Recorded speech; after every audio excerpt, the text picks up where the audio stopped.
नाज़रीन, इरशाद खोकर के साथ आप देख रहे हैं चैनल थर्ड पार्टी एनालिस्ट। आज कराची में बड़ा दिलखराश वाक़या हुआ है। कराची यूनिवर्सिटी में जो धमाका हुआ, जिसकी जितनी भी मज़म्मत की जाए वो कम है, क्योंकि ये मुल्की इस्तेहकाम का मामला है, मुल्की इमेज का मामला है, ये मुल्क दुश्मन अनासर की कार्रवाई है। लेकिन आज का मेरा जो असल मौजू है वो ये नहीं है। वो मेरा असल मौजू ये है कि जो धमाके करप्शन के हो रहे हैं सिंध में, उसका ज़िम्मेदार कौन है, उसमें सहूलतकार कौन कौन कैसे है, उसके मतलब आज की रिपोर्ट में आपको आगाह करेंगे। बाकी महकमा खुराक में जो हो रहा है वहाँ भी आए दिन धमाके हो रहे हैं करप्शन के, उसके मतलब भी आगाह करूँगा कि वो कोई आए दिन जो धमाके हो रहे हैं वो कोई अचानक नहीं हो रहे हैं। मैंने इस पर बड़ी खोज लगाई है।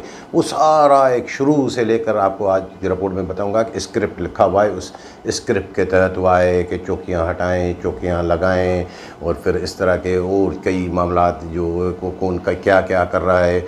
और लेकिन हाँ, उसमें यह है कि एक स्क्रिप्ट में शामिल नहीं था, वो एडिशनल आइटम के तौर पे उसमें शामिल हुआ, जो रमज़ान पैकेज में आपको बताता रहा हूँ कि अभी सब उसके पीछे हैं। रमज़ान पैकेज क्या, फ्रॉड पैकेज, वो इस स्क्रिप्ट में शामिल नहीं था, लेकिन अब वो भी एडिशनल आइटम के तौर पे आ गया है। तो वो दोस्त जिन्होंने अभी तक हमारा चैनल सब्सक्राइब नहीं किया है, सब्सक्राइब करें। वीडियो अच्छी लगे तो दोस्तों के साथ शेयर ज़रूर करें।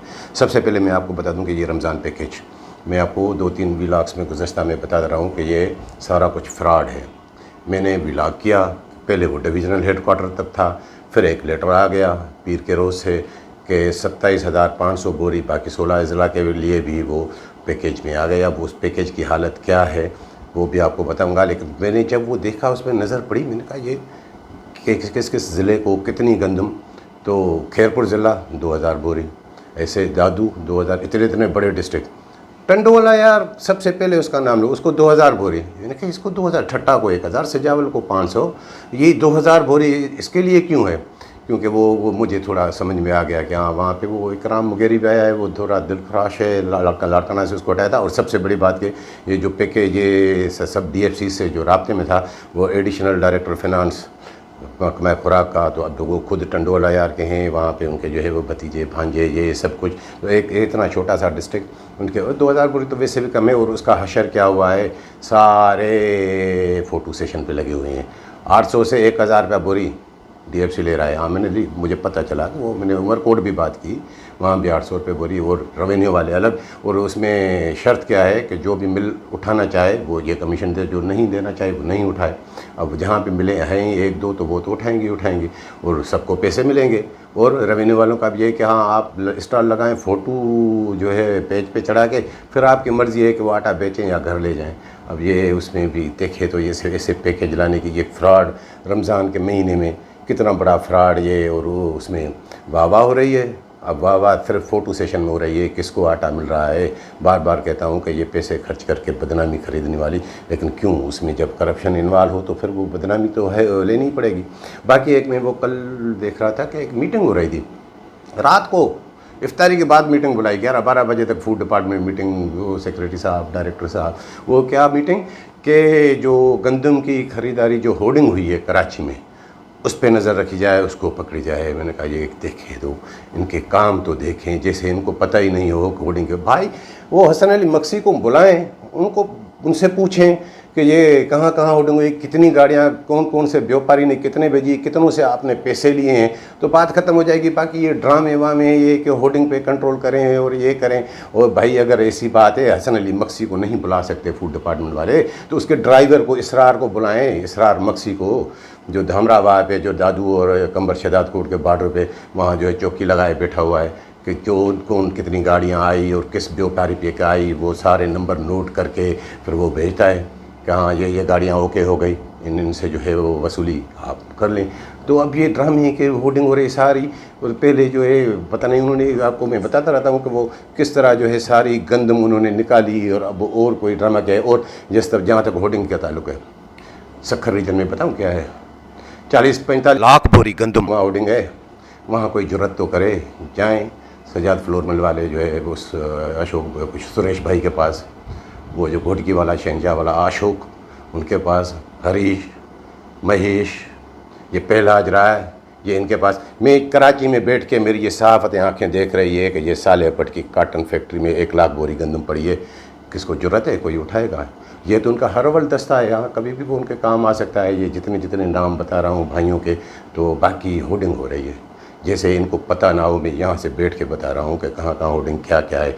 और बाकी एक बड़ा ड्रामा कि चेक पोस्ट हटाएँ, चेक पोस्ट लगाएँ, शुरू से लेकर इन्होंने ख़रीदारी कब से शुरू की। मुझे याद है कि तकरीबन 5 मार्च से टंडो आदम से, ज़िला सांगड़ से, जब वो सेक्रेटरी साहब और डायरेक्टर साहब वो चोटियारो डैम भी गए और बड़ा वो बोटिंग उन्होंने वो घूमा। अब वो कितने दिन, 50 दिन हो गए हैं। गंदम की ख़रीदारी कितनी हुई है? 6.5 लाख टन। वो भी कागज़ी उनमें शो कर रहे हैं रिकॉर्ड में, असल तो वो है ही नहीं कि वो कितनी है। अब उनका फिर जो लेटर के ये गंदम में बार बार बताता रहा कि भाई रोज़ाना योमिया 2.5-3 करोड़ रुपए बटोरे जा रहे हैं, ये जो ट्रक छोड़े जा रहे हैं। और उसमें कौन, हसन अली मक्सी, उसका पूरा ग्रुप उन्होंने बनाया हुआ था। पूरे सिंध में व्यापारियों से 100 रुपया बोरी पे, यानी 15,000 से 30,000 रुपये फी ट्रक पे जो देगा उसकी गाड़ियाँ जाएंगी। वो गाड़ियाँ जाती रहीं। फिर आके जो है कमिश्नर जो है हैदराबाद का मामला भी आया, तो 11 अप्रैल को लेटर जारी होता है डायरेक्टर साहब का कि तमाम चौकियाँ ख़त्म। फिर उसके फॉलो में 18 अप्रैल का लेटर भी कि जो भी गाड़ियाँ रोकेगा तो उनके खिलाफ कार्रवाई होगी, ये नहीं हो सकता, ये गैर कानूनी है। फिर कल मैं देख रहा था, कल 19 तारीख, डेट तो पुरानी उस पर लिखी हुई है लेटर पे कि नहीं, वो 11 अप्रैल को जो हमने अहकाम जारी किए थे वो ख़त्म, अब चौकियाँ कायम करें और गंदम की ख़रीदारी करें। तो इस पर मुझसे एक दोस्त से बात हो रही थी, आज सुबह मेरी बात हो रही थी, तो वहाँ से मुझे ये जुमला आया कि खुखर साहब ये देखिए ये क्या हो रहा है, हम आपको भी सुनते रहते हैं, ये तो ऐसा किस्सा है कि 100 जूते 100 प्यास। तो मुझे बड़ी हंसी आई। मैंने कहा भाई आप लोग भोले हो, ये 100 जूते 100 प्यास वाली कहानी नहीं है। इन्होंने पहले भी 100 सेब खाए, 100 अनार खाए, अब भी खाएंगे। ये सारा जैसे मैंने आपको बताया कि स्क्रिप्ट के तहत हो रहा है। पहले पाबंदी क्यों थी, अब क्यों है? पहले पाबंदी थी कि इन्होंने भांप लिया था कि अब वो जो लड़के इन्होंने जो है रखे हैं सारे लुटेरे और इधर उधर के, कि वो 2 किलो पे कट, वो तो मिल नहीं रहा, गंदम मिल नहीं रही, तो वो 100 रुपये 110 रुपये कहाँ से आएंगे? तो उनका हल इन्होंने ये लिखा। इसमें चावला भी इन्वॉल्व है, मुकेश कुमार चावला। ये अली मक्सी की सिर्फ चाल नहीं है, ये बिल्कुल वो भी उनमें इन्वॉल्व है कि उन्होंने ये जब डेली 2.5-3 करोड़ रुपए, तो आप अंदाज़ा लगाएं कि कितने 1 अरब से ज़्यादा ये बटोर चुके हैं। इन्होंने खुद गंदम निकाली है, और पहले जो गंदम निकलती है वो अच्छी क्वालिटी वाली गंदम वो निकल गई। अब इन्होंने पाबंदी क्यों लगाई है? ये पूरा स्क्रिप्ट था कि यहाँ तक ये करेंगे, यहाँ तक ये करेंगे, ये पूरा। और वो जो पाबंदी चौकियाँ कायम करने का अहकाम, वो भी डायरेक्टर और इसका सेक्रेटरी का नहीं है, वो भी मुकेश कुमार चावला से आया कि हाँ भाई अब ये ऐसा करें। और वो किसने कराया? वो भी अली मक्सी ने लगवाई हैं ये पाबंदी। क्यों? कि अब उनकी अपनी बारी है गंदम खरीदारी करने की। अब गंदम खरीदारी कैसे होगी? जब ये थोड़ी वो ये करेंगे, और उसमें भी कमाई का जरिया, चौकियाँ लगने में भी। अब बताऊं कि उसमें क्या खांचा है। अब सब व्यापारियों को फ़ोनें चली गई हैं जो इसके ग्रुप में है, कहाँ अब आपकी ट्रकें रोकी जाएंगी। अब क्या करें? अब आप 5-7% मिट्टी मिला के ट्रकें भेजें, तो वो पकड़ी जाएंगी, वो उतारी जाएंगी, वो उनका फ़ायदा, उस पर भी पैसा। क्यों? अगर गंदम, अब कौन जो इंचार्ज पकड़ेगा, वो क्या उसमें बबू लगाएगा, क्या करेगा, कितनी है, क्या उनकी वो कट लेगा? और लेगा भी तो हसन मक्सी का फ़ोन आ जाएगा कि भाई उनके साथ ज़्यादती कर रहे हो, गंदम उतारी हो तो पैसे दे दो। अब वो मिट्टी मिली हुई गंदम, अब ये जितना भी कचरा ये खरीदेंगे, ये मिट्टी मिली। अब आप देखिएगा कि जितने भी ट्रक पकड़े जाएंगे उसमें बेशतर, हाँ, जिनकी वो साफ़ सुथरी होगी या जिनकी अप्रोच होगी, जिनको अभी भी जो है भेजनी है कराची या कहीं, तो उनके ट्रक तो नहीं पकड़े जाएंगे। या दूसरा अदर ग्रेन, धान, ये वो, उसमें वो मिले हुए होंगे, वो ट्रक पकड़ के भाई हमने कैप्चर करके हमने रख दिया, हमने ख़रीदारी शुरू कर दिया। अब उसको अपनी ख़रीदारी भी करनी है। कंबर छदात कोट से पूरा नारकाना रीजन भी उसके पास है, नौशेरो भी उसके पास ही है, सारा सिंध उसके पास है। तो ये देखें, ये पूरा स्क्रिप्ट है, ये स्क्रिप्ट के तहत उतरा हो रहा है। ये जैसे मैंने आपको बताया कि पहले भी इन्होंने 100 अनार और 100 सेब खाए, अब भी ये प्याज जूतों वाली कहानी नहीं है। ये सिर्फ दिखा हुआ है कि ऐसे लेटर देखे तो सही, इनकी चालाकियाँ मुझे समझ में आ रही हैं, इनकी चालाकियाँ। और एक आपको बात बता दूं, जैसे गंदम की ख़रीदारी के हवाले से मैंने आपको बताया कि ये गुनाह करने के लिए, करप्शन करने के लिए जो कुछ करते हैं, उससे पहले प्लानिंग करते हैं कि उस गुनाह को छुपाया कैसे किया, कहाँ जाए, कैसे दफन किया जाए, उसका बंदोबस्त उन्होंने कर लिया हुआ है। मैंने आपको गुज़श्ता व्लॉग में बताया था कि वो जानी मक्सी, इसाक मक्सी उर्फ जानी मक्सी, वो लाए हैं कराची के गोदाम नंबर 1 पे उसको तैनात करा दिया है। मस्टडर बैठा है, मीरानी बैठा है, और ये जितनी भी गंदम आएगी वो क्या है, वो यहाँ के ये सारे जितने भी गुनाह होते हैं फूड डिपार्टमेंट में, जितनी भी करप्शन होती है 60-70% वो दफन आके कराची में होती है। और वहाँ से अच्छा एक लेटर वो भी मेरे नज़र से गुजरा के अभी भी उन्होंने निकाली है कि फ़लाँ थे घोटकी से, कंबर शदादकोट से, लाड़काना से, फ़लाँ से, अलोकेशन दादू से उन्होंने कर दिए कि भाई ये इधर जो है गंदम जो है आप जो है तरसील शुरू कर दें। अब वहाँ गंदम की ख़रीदारी हो नहीं रही। अदब हो सकता है कि ख़रीदारी ना हो, जो डिस्ट्रिक्ट जहाँ से वो उतनी अपनी उसकी ज़रूरत है वो तो रखें, वो भी कर सकते हैं या नहीं, उसके बाद तो आप उठाएं।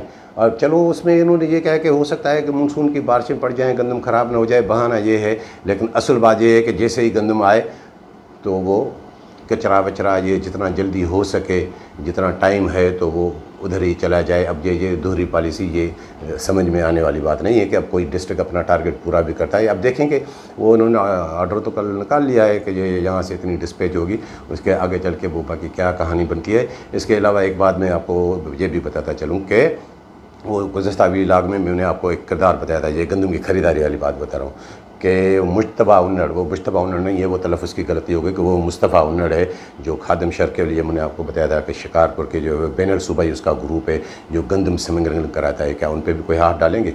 लेकिन क्यों हाथ डालें? सब ये जब मिले हुए हैं, एक मिली भगत से मामला चल रहा है, आगे बढ़ रहा है, तो कौन इसमें पूछेगा? बाकी मैं आपको बताऊँ कि इसमें सारे कुछ सहूलतकार कौन है। ये अली मक्सी अली मक्सी अली मक्सी लगी हुई है। अरे भाई मैं लोगों को कहता हूँ अली मक्सी कौन है, क्या है अली मक्सी? बेचारा वो कौन सी खेत की मूली है, उसके हाथ में क्या है? मुकेश कुमार चावला, ये तो 15 ग्रेड का मुलाजिम है, किसी जो है 12 ग्रेड के इंस्पेक्टर के हाथ रख देगा तो वो भी उसके भी वाह वाह हो जाएगी, वो भी यही काम करेगा। वो कुछ भी नहीं है, ये मुकेश कुमार चावला ही है। और मुकेश कुमार चावला क्या है, उनकी क्या अहमियत है? मिनिस्टर है। और मिनिस्टर क्या बस ऐसे मादर पिदर आज़ाद हैं? उनके पीछे भी सैयद मुराद अली शाह का हाथ है, बिलावल हाउस का हाथ है, वरना क्या बिकता है ये मुकेश कुमार चावला? इतना सब कुछ जो है उन्होंने जो कौम को अजाब में रखा है। और ये सारा कुछ गंदम की ख़रीदारी जैसे मैं आपको बताया कि नहीं हो रही है, ये बड़ा कौमी फरीज़ा है, नहीं होगी। पूरी मुल्क पूरा कौम भुगतेगा अगर पब्लिक सेक्टर में गंदम नहीं होगी। प्राइवेट सेक्टर में बढ़ गई तो फिर उनके रहम करम पे होंगे, और ये सारा कुछ उसी पे हो रहा है। अब देखें कि ये अब 14 लाख टन गंदम की ख़रीदारी और ये किचरा विचरा भर के ये सारी वही करेंगे। और मैंने देखा है कि ये सिर्फ मुकेश कुमार चावला नहीं, सैयद मुराद अली शाह का फूड डिपार्टमेंट, जैसे पहले भी मैंने आपको बताया था कि वो बहुत वाकफ़ है इनसे। वो जाम मेहताब डहर साहब जब थे वो उसने अच्छा महकमा चलाया। अब उसकी वजारत कैसे गई, वो किसको ब्रीफिंग देने गए थे तो वो शाबाश लेने के लिए, लेकिन वहाँ से अपनी वजारत भी खो बैठे। आसिफ अली जरदारी साहब की ये बात ये कभी आपको बताऊँगा को वो जब उसके बाद जब एक डायरेक्टर आता है बचल राह पुटो साहब, अब तो उसके लेकर वो उसके हल्के का है मुराद अली शाह के, तो ये मुराद अली शाह साहब की पूरी इन्वॉल्वमेंट रही है फूड डिपार्टमेंट जितना भी होता रहा है वो उससे वाकफ़ है। अब वो बचल रहा पुटो साहब ग्रेड 20 में अपॉइंटमेंट हो गई, अब वो 19 वो वर्कर्स वेलफेयर में उसकी तैनाती, अब उसको सेक्रेटरीशिप भी चाहिए। अब देखें कि वो महकमा वर्क्स एंड सर्विसेज में जाता है, किसी और महकमे में जाता है, या इतना ये भी है कि महकमा खुराक के लिए भी शायद जो है सैयद मुराद अली शाह वो रजामंद हो जाएं कि अब वो इस सेक्रेटरी से तो काम नहीं बन रहा, तो ये वो उसके बाद भले नासिर हुसैन शाह वज़ीर रहे हों, मंजूर वसान साहब रहे हों, ज्ञान चंद रहे हों, आपके निसार खोड़ो साहब रहे हों, सहूलतकार यही मुराद अली शाह होता है। ये सबसे ज़्यादा, वरना मुराद अली शाह को इतनी उसके पास मीडिया, इतने अपने सोर्सेज उनको पता नहीं है, खामोश क्यों हैं? उसकी भी मजबूरी, हाउस का मसला है, बिलावल हाउस का मसला है। तो ये सहूलतकारी ये सारी कुछ, वरना या आप भी सोच रहे होंगे कि इतनी जो है नंगी करप्शन हो रही है, उस पर एक्शन क्यों नहीं हो रहा? वज़ीर आला सिंध साहब जब उस पर खामोश हो, उसकी भी मजबूरी है जब हाउस तक मामला हो। तो बाकी ये अली मक्सी वक्सी ये कुछ भी नहीं है भाई, इनकी जगह कोई भी आ जाए हो जाएगा। बाकी मैं आपको बताऊँ ये जो स्क्रिप्ट के तहत सर, अब स्क्रिप्ट के तहत आगे कैसे बढ़ेंगे? अब आगे बढ़ेंगे, अब टारगेट रिवाइज़ होगा। ये पहले से लिखा हुआ है स्क्रिप्ट में कि अब मीरपुर खास, ठट्टा, बदीन, टंडो अलायार, टंडो मोहम्मद खान, ये जाम शोरो और इस तरह के जो डिस्ट्रिक्ट हैं ये टारगेट अचीव नहीं कर सके। कैसे नहीं कर सके? वहाँ से भी सारी गंदम जो चक्कर लगा चुका, मीरपुर खास जो है थोड़ा बहुत बचा हुआ था, तो वहाँ भी अली मक्सी ने अपनी जो है गुज़श्ता सीज़न के दौरान पोस्टिंग करा के वहाँ का बेड़ा भी वो उन्होंने गर्क कर लिया, सारा नेटवर्क बना लिया। अब इनका टारगेट कम करके अब दादू का टारगेट बढ़ेगा, मैं आपको बता दूँ। और उनका टारगेट कंबर शदाद कोटा और इन डिस्ट्रिक्ट का बढ़ेगा। दादू में भी मेरे ख्याल में 55% गंदम की खरीदारी हुई है। और मुझे तजुब हुआ कि ये सुन के हो सकता है कि ना हो कि सांगड़ का टारगेट कम होगा। भाई सांगड़ का टारगेट क्यों कम होगा? वहाँ तो अली मक्सी जाके 80-85% जो है वो गंदम की ख़रीदारी ज़ाहिर करके आया है कि 10 लाख में से इतनी हो गई है, तो उसका ख़रीदारी का टारगेट क्यों कम होगा? जब मेरे जहन में मेरे अपने ज़राए ने मुझे बताया तो मुझे थोड़ा अफसोस आ कि सबसे ज़्यादा अगर परसेंटेज वाइज देखा जाए तो वो तो सांगड़ है, और सांगड़ के साथ उन्होंने जुल्म किया। मैं रिपोर्टिंग करता रहा हूँ, 2017-18 में तो गंदम की खरीदारी हुई नहीं, उससे पहले भी उसके बाद भी आप देखें कि सबसे ज़्यादा जो है गंदम की खरीदारी डिस्ट्रिक्ट वाइज देखा जाए तो वो वहाँ पे, लेकिन अब वहाँ पे उसको टारगेट कम रखा गया, क्योंकि जब डेली वहाँ से 100-150 ट्रक जो खुद अली मक्सी DFC था वो निकाल रहा है, तो फिर वहाँ पर क्या होगा। और मैंने जब थोड़ी सूझबूझ लगाई, इसमें कुछ दोस्तों से बात की कि ये सांगड़ का टारगेट क्यों कम करने जा रहे हैं जब इतना हुआ है, तो उसके 2 रीज़न सामने आए। एक रीज़न कि ये जो अली मक्सी ने जो वहाँ पे सारी जो है 85% 80% शो कर दिए, ये तो सारी कुछ एडवांस पेमेंट हुई है। उन्होंने जो है अपने अथॉरिटीज़ देकर अपनी कमीशन तो लड़कों से बटोर ली, अब वो पेशगी अदायगी, अब वो पता नहीं गंदम की ख़रीदारी हो ना हो, तो इसलिए उसको कम करके उसको वहीं पे स्टॉप किया जाए। और दूसरा उसका रीज़न कि अब वो झूठे सच्चे वो सोर्स लगा रहा है, या वो उसके अपनी वो इतलात हैं कि रफ़ीक शाहानी, जैसे मैंने गुज़श्ता व्लॉग में वो झूठ या सच, कि अगर वो उसका वो ज़ोर चल जाता है, वो सांगड़ में आता है, तो फिर आए तो उसको बता दें कि आप क्या ख़रीदारी करेंगे, यहाँ तो टारगेट ही नहीं है। अब ये देखिए कि इनके कैसे कैसे काम, ये सारा स्क्रिप्ट के तहत हो रहा है। नाजरीन, ये फूड डिपार्टमेंट सारा कुछ गंद है, और ये सब कुछ जो है मफाद आमा में हो रहा है। मैं फिर से आपको बता दूं कि इस पर अगर जो है हुकूमत सिंध ने संजीदगी से तवज्जो नहीं दी तो ये बड़ा ब्लेंडर होने जाएगा। और उनको क्या होगा, कल वो वज़ीर हैं नहीं हैं कोई, ये अली मक्सी, ये इनके घर से क्या ज़्यादा है, भुगतेंगे आप और हम, आटा हमें महंगा मिलेगा। तो नाज़रीन, ये थी आज की वीडियो पसंद आई हो तो दोस्तों के साथ शेयर ज़रूर कीजिएगा। मिलेंगे अगली वीडियो के साथ।